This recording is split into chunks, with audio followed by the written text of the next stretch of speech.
man in the arena. It is not the critic who counts, not the man who points out how the strong man stumbles or where the doer of deeds could have done better. The credit belongs to the man who is actually in the arena, whose face is marred by dust and sweat and blood, who strives valiantly, who errs, who comes short again and again, because there is no effort without error and shortcoming, but who does actually strive to do the deeds, who knows great enthusiasms, the great devotions, who spends himself in a worthy cause, who at the best knows in the end the triumph of high achievement, and who at the worst, if he falls or fails, at least fails while daring greatly, so that his place shall never be with those cold and timid souls who know neither victory nor defeat. Friends, this is episode number 50 of the Formless Podcast with Tyler, the superhuman, and me, Dustin. Good morning. Good morning. Good afternoon. Good afternoon. I don't know what day it is right now. We just got done with a black belt test, but we're going to get to that in a minute. We're at number 50, dude. 50 episodes. And that is awesome. It's a milestone. Yeah, like I feel like there should be some applause or horns, explosions. Yeah. We got two people here who are extremely beaten and tired, and our Instagram and Facebook groups will reflect that here shortly. Incredibly proud of both Hunter and Joe. Just amazing time. It was good. It was a great time. Yeah. Well, you guys are here, and so I want to hear from you guys. Like, how did it go? Yeah, how was it? What was your experience like? It was good. It was. First of all, were you close to throwing up, Hunter? A little bit at the end, actually. I thought I might. Thought you might, Ralph? It wasn't for a super long time, but for a little bit, I thought I might. You were feeling it, like, yeah, oh man, they're pushing me. What about you, Joe? It was a distinct possibility as soon as I grappled Tyler. Everything was going pretty good up until that point. The vomitron was going to happen, huh? At lunch, he had the perfect metaphor. The electric car that just ran out of juice. Yeah. My battery was gone.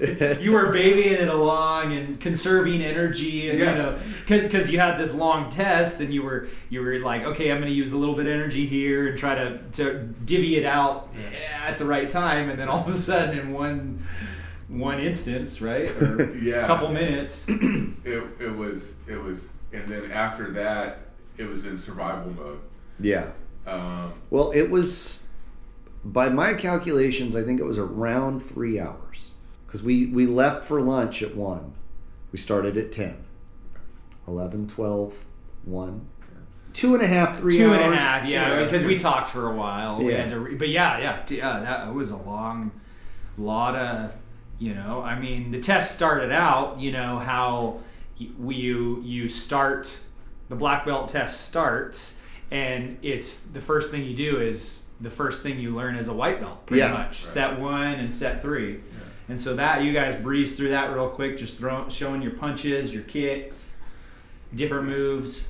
Yeah, my kicks were a concern for me. My kicks are not great.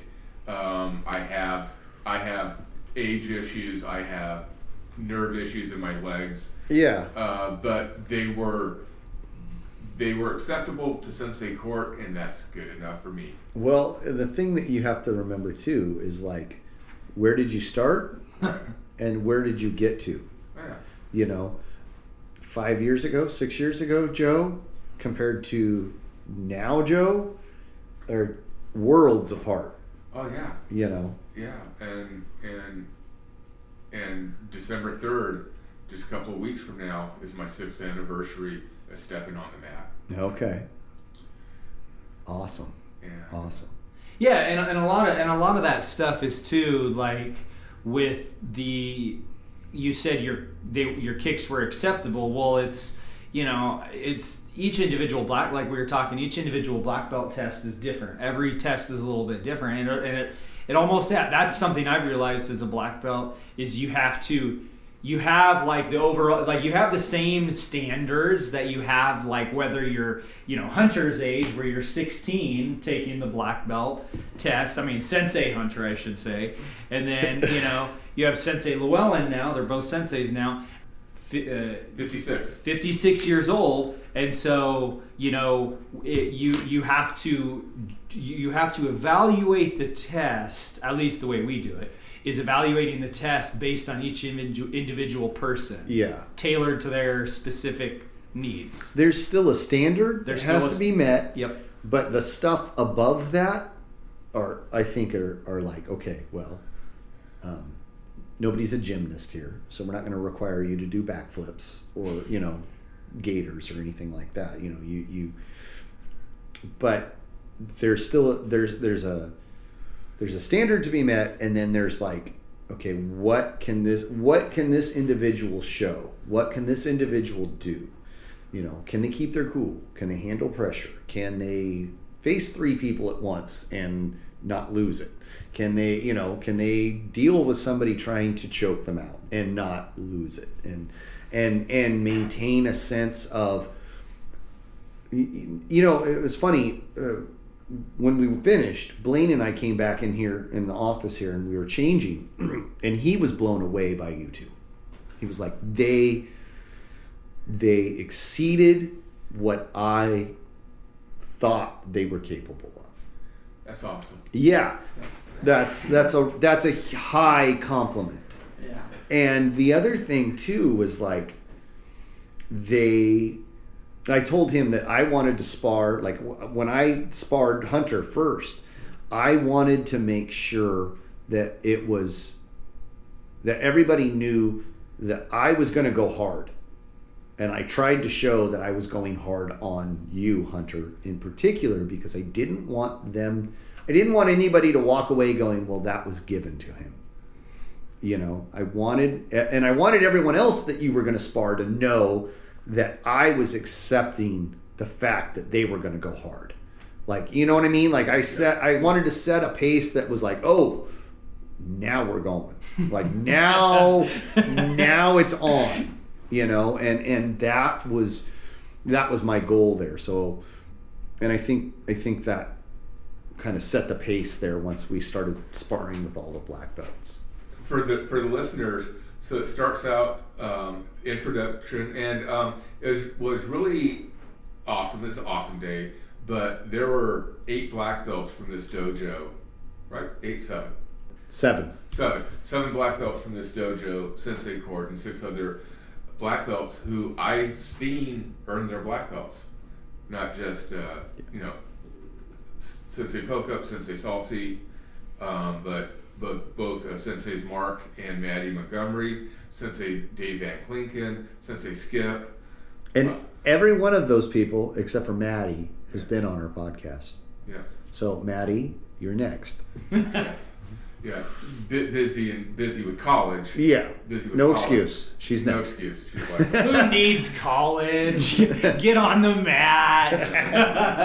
But, just kidding, totally kidding. But that was really cool, and I think it was just a testament to the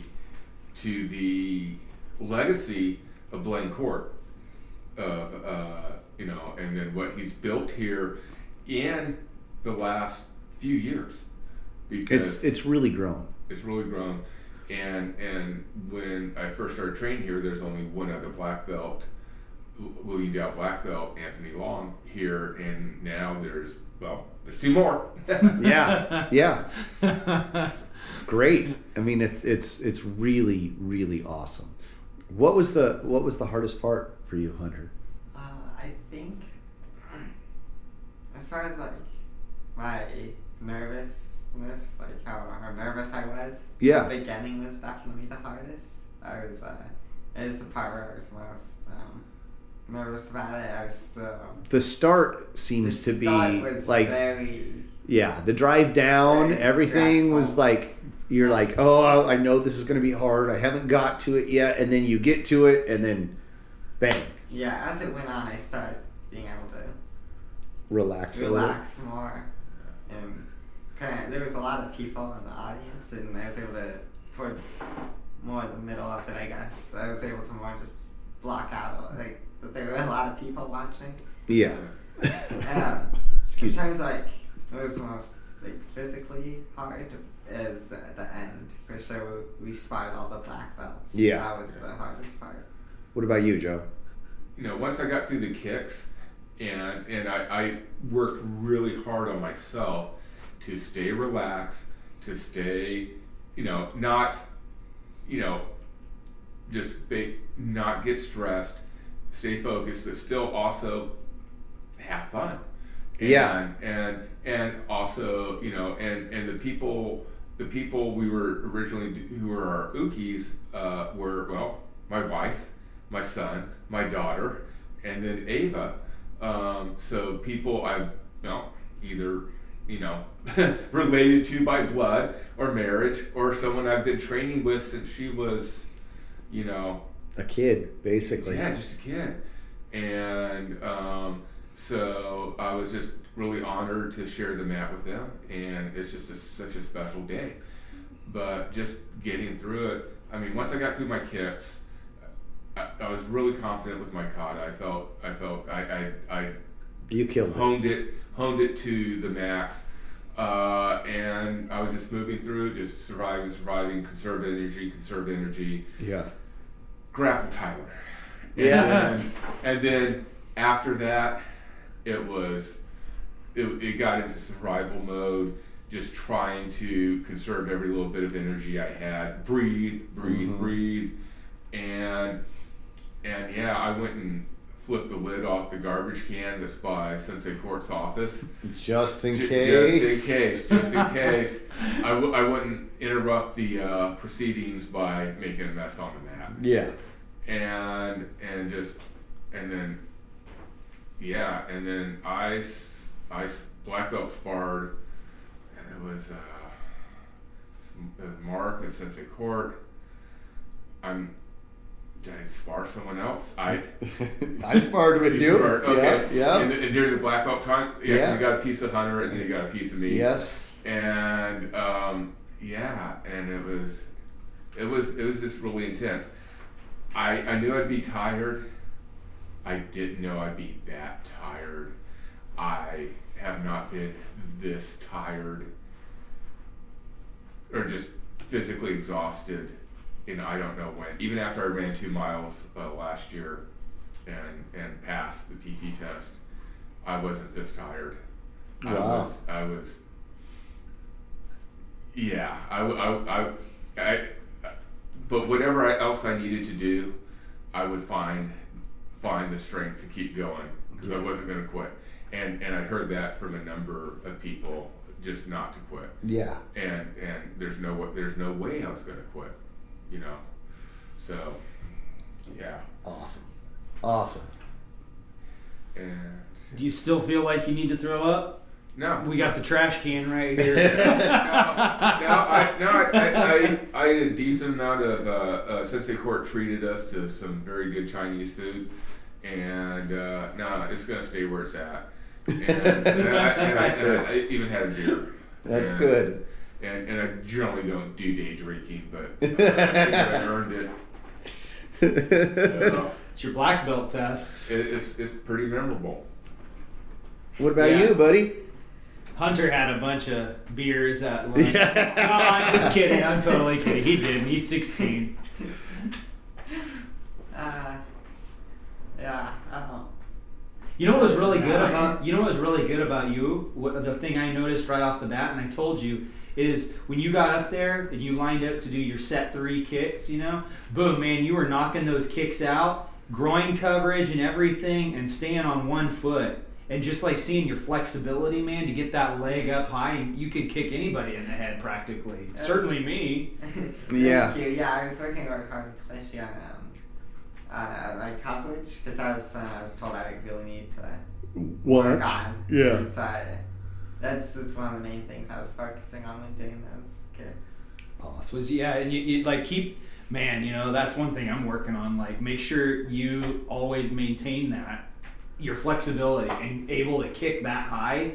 Like, don't ever lose that. Like, keep that. That's something I'm trying. It will go away. It will go away, yeah. But if you maintain it, like, it minimizes that. Exactly. So perfect, stay at it right where you're at. Like, keep those kicks high.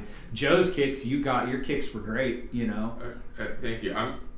My goal, obviously this is not a stopping point. I haven't, this is just it's the beginning. It's the beginning, and so my goal is by next year, by the next black belt test, to have my kicks more solid. And even in the last 2-3 months, I went from what I thought was unacceptable to much better on my kicks. So I know I just have to keep working at it and just not hit the pause button, keep full steam ahead.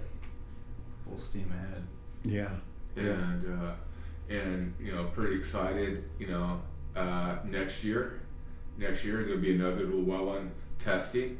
If everything goes to schedule, and next year it'd be Tish and Ava testing, and in 2 years, Sensei Court, mapping it out, presuming they stay on their goal, it'll be Grace and TJ. Yeah. And I've said it before, I'll say it forever.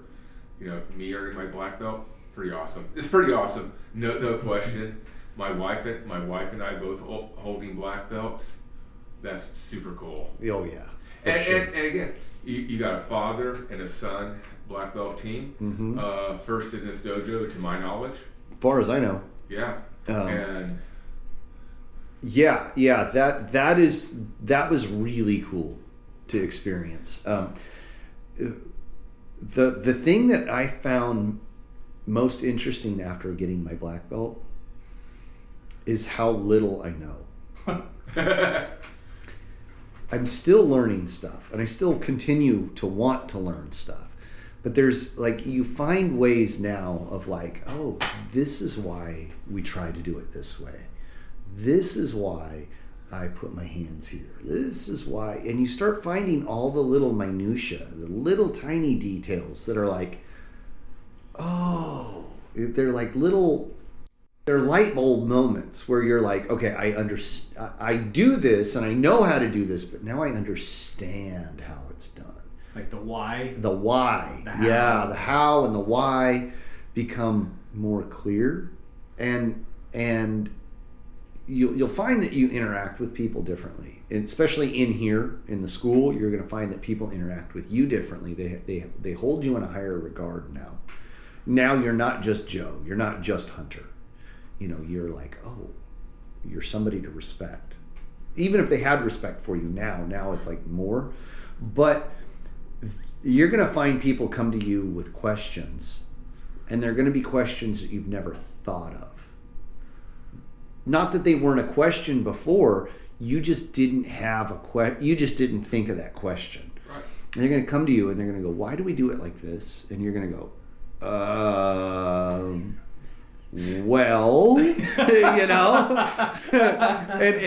it's if it hasn't happened yet, it will happen, and it'll probably happen pretty soon, and you will be unprepared for that, and you may not even have an answer, or you might find that the little Rolodex in your brain goes and flips right to it, and you're like, oh, this is why we do it, and then you'll go, how did I know that answer? It's a weird thing. It's kind of like trying to describe skydiving to somebody who's never skydived. Until you do it, you don't know. And you don't know what you know, and you don't know what you don't know yet. But you'll find out here pretty soon. It's cool. It is cool. Yeah.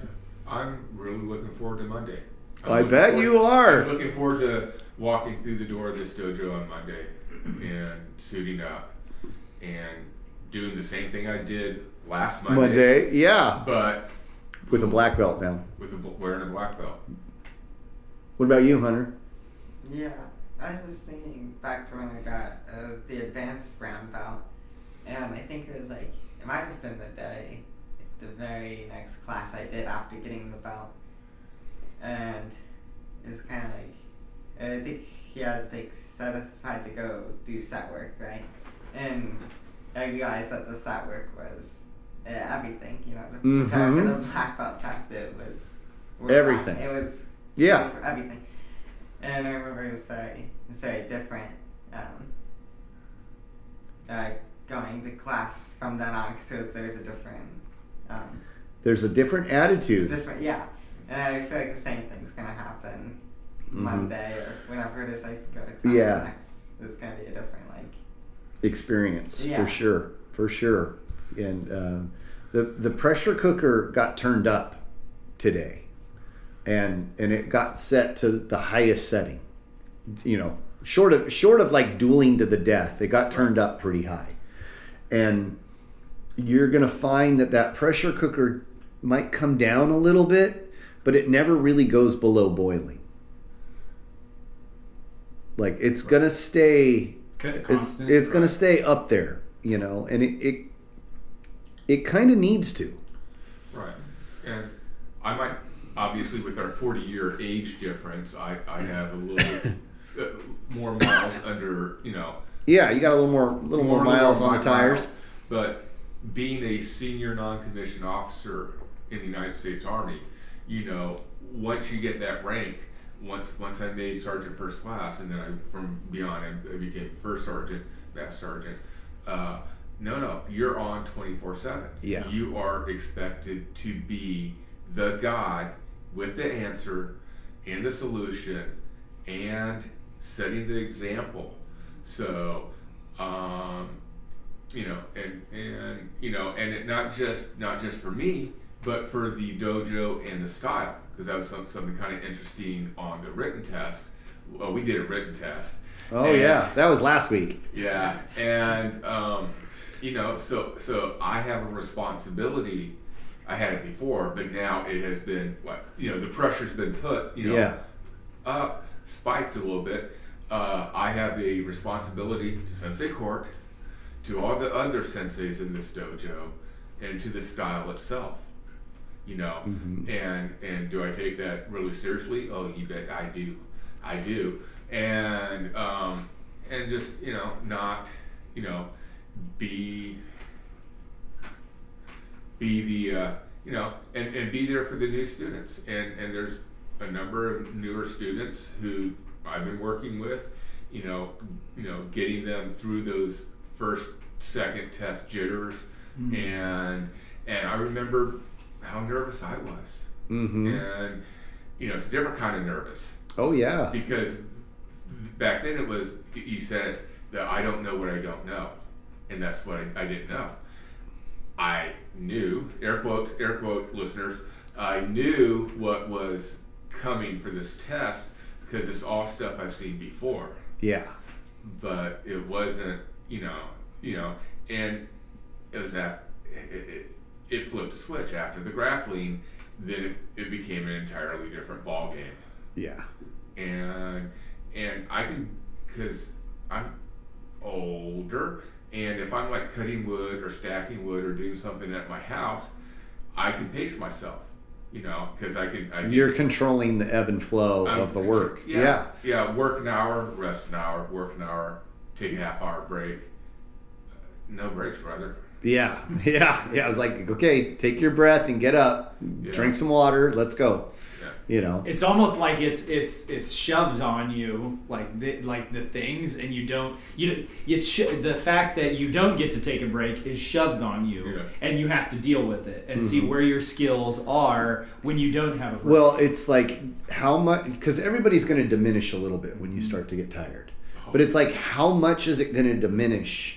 And how tired are you going to allow yourself to be? Because a lot of that, to a certain extent, is a mental game. And, if you just focus on the fact like, oh, I'm tired, I'm sore, I'm beat up, I'm tired, I'm sore, I'm beat up, you're going to suck.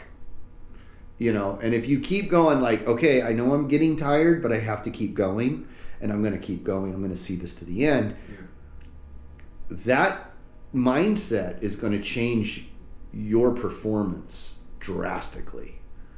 I mean, some of us were bleeding at the end of this, and some people, that would be it. I'm tapping out. I'm bleeding. I'm injured. Done.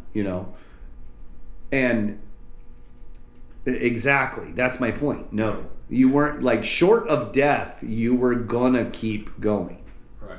Yeah, and somehow or another, I got a cut on because there's blood on the mat. Yeah. And we're trying to figure out where it came from because normally it's TJ or me takes a shot to the nose and we start bleeding. Being the redheads that we are. Somehow or another, I got one of my toes cut, so it was coming from me, but I couldn't see it because my kicks were covering it. Yeah. So, but I bandaged, took care of it, did the first aid. Then got back up and went. Yeah, put a sock on to help contain, if anything, because it was all sweaty and the bandage did not want to stick. Yeah.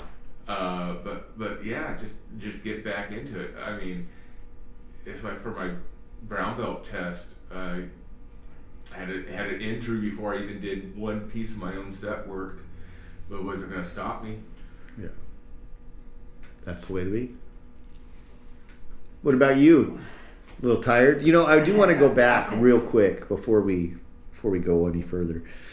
The written test, the devious side of me, the torturous side of me would have loved to have you sit down right after your written test, because when you two walked out of this office, your eyes were as big as saucers and were like, oh my, what did I get into? That'd have been a great time to have you sit down and talk then, because there's a mental level of exhaustion, and then we have the whole physical level of exhaustion. The two different things. And the mental, what was the test? Was what, 2.5 hours? Yeah, about 2.5 hours. Yeah. And Sensei Court had said, because we did the prep. It was a really good prep with Hunter, myself, and Tish. But he had said there's some prizes on there, and there's 3 questions about a subject that never came up. And I think I scored okay on it. Yeah. How about you?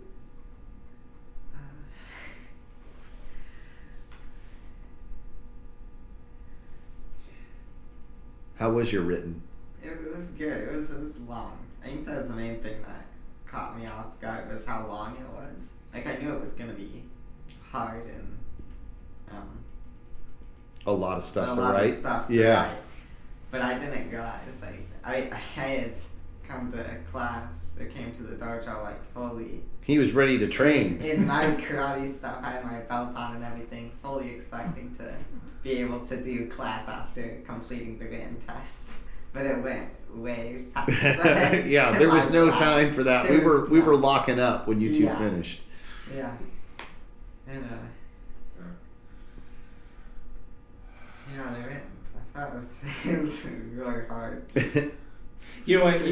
Go ahead. I just thought of something. It was like, it's kind of different stress, because the black belt test itself, you have all the people watching and there's a lot going on, a lot of noise. Mm-hmm. But with the written test, you're just kind of sitting in a room by yourself, and that's almost worse in a way, because it's you and your own thoughts. Yeah. It's you and nothing else. So I just actually, buddy of ours came in just as you were doing your kata, so I went over to say, thank you. Right when you're doing your kata, and I realized, but you just focused right past it, so public apology on that one. I noticed that too. I was like, what's he doing? Yeah, what's he doing? Like, Hunter's in the middle of his kata, but you breezed right through it. Yeah, so good focus. He probably didn't even notice. You probably, because it was the other side of you. Yeah, I had no idea. Yeah, because Nick was a maybe if he would show up. So, and not just former students of this place, but and just friends from life, family members, but a whole lot of salsies. Yeah, the whole clan. Adjacent people here, but just a lot of the kids, people. I was surprised by the number of children that came, right. which was really cool. Yeah. Good to see. They were excited for you guys, so it was really cool. And you've been helping out in a lot of the other classes and stuff, so they all know who you are. It's like kind of like when Skip tested, everybody knew who Skip was because he's helped out with everybody at a time. You know, one time or another, he's literally helped everybody in this school. Absolutely. And so that was kind of cool to see that tradition carry on. Mm-hmm. You know, it was really good. Very cool. Really good. I don't want to keep you two here any longer. I'm sure you've got some sleep to catch up on, maybe some rest, little ibuprofen. But it's truly an honor to watch you test, to be a participant in both of your tests, and thank you for that privilege. You know, thank you, and you guys should be very proud because you did a really good job. And I'll post. And I know your family took quite a few pictures and stuff. Right. So if you'd share those with us, absolutely. We'll make sure we get them on the Facebook group and all of that. I'll have some content for the Instagram and Facebook pages. Yeah, absolutely. In other news, we finally have a website up thanks to our long-suffering audio engineer Mark, editor, producer. I don't know what we'd call him. We need to give Mark an official title here soon. Mark's a really great guy, a good friend of ours. We need to do a podcast with him. That's one thing that we were talking about, actually. I was talking with him on that. So he built us our website last week, and it is up and live. It's in the beginning stages. There's still a lot more work to do, but it's up there. It's theformlesspod.com. Please check it out. Let me know what you think. All of our social media contacts are on there. Instagram, Facebook, and Twitter, or formerly known as Twitter X. YouTube channel. All of that stuff's up there. We're going to have a store here shortly where you can buy some merch and support us so we can support Mark, so we can get more proper gear to record and sound better. All of that good stuff will be coming shortly, hopefully, in the next couple of weeks. I think that's it. Yeah, that's about it. Right on. Friends, enjoy your evening. If you train hard. If you haven't started training, start training. Improve your life. Thank you very much for listening. Have a wonderful evening.